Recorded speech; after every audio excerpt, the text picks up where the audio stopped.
ይጨንቀኛል መዳም ቤት ነው ያለሁት ግን መሄድ ነው የምፈልገው ወደ ኢትዮጵያ ምን ኑሮሽ ውዴ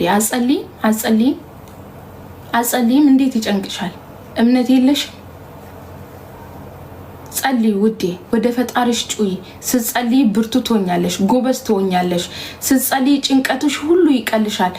የምትጨነቂበትን ነገሮችን በሙሉ ለእግዚአብሔር ተይ አንቺ ማን ስለሆንሽ ነው የምትጨነቂ ሲጀመር ማን ስልጣን ሰጥቶሽ ነው አንቺ የምትጨነቂው በራስሽ ላይ ሲጀመር ተጨንቀሽ ምንም አይነት ነገር እንኳን ማድረግ የማትችይ ልጅ ለምንድነው የምትጨነቂ ተጨንቀሽ ምን ታመጫለሽ ፈጣሪ ግን ሁሉን ቻይ ነው ማድረግ ስለሚችል ጭንቀትሽን ሁሉ ለእግዚአብሔር ትተሽ በጸሎት መኖር ነው ዛሬን ስላሳየኸኝ አመሰግናለሁ በዩ እኔ በነፃ ስለምተነፍስ አመሰግናለሁ በገንዘብ የሚተነፍሱ ስላለ ጤናዬን ስለሰጠኸኝ ደና ስለሆንኩኝ አካላቴ በሙሉ ሙሉ ሁኜ በመስራቴ አመሰግናለሁ ብለሽ ፈጣሪሽን አመስግነሽ መኖር ያለብሽ ለምን ተጨነቅሽ ለዚች ዓለም ብለሽ ደግሞ ለምን የምትጨናነቁት ፍትት ብለሽ ጭንቀትሽን በሙሉ ለእግዚአብሔር ስትሰጪ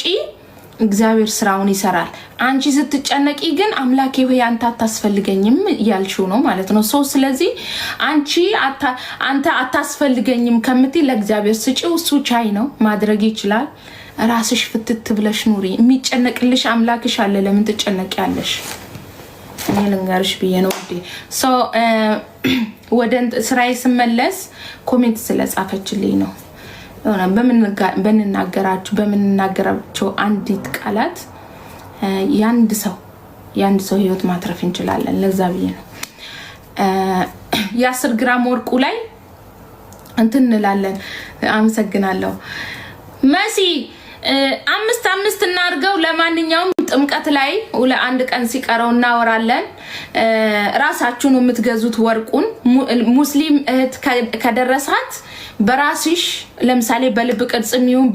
በፈለክሽው ዲዛይን ነው የሚሰራልሽ ማለት ነው